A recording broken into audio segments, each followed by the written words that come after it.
Next example है हमारे पास 0.9% of 394 multiply 0.8% of 382 is equal to question mark. Option है 7.7, 8.5, 10.85, 12.35 और 15.50।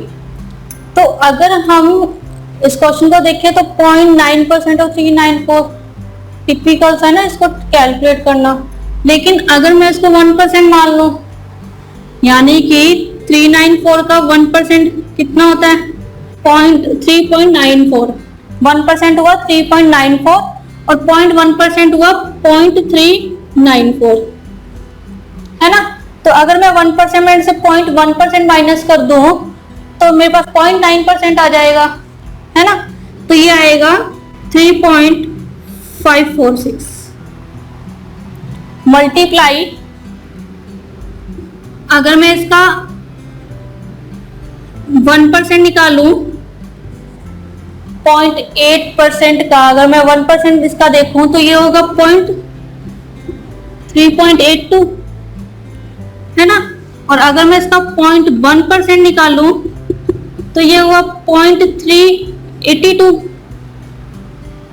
यानी कि अगर 1% से कितना कम है 0.2%, तो मुझे 0.1% पता तो 0.2% ही मैं निकाल सकती हूँ।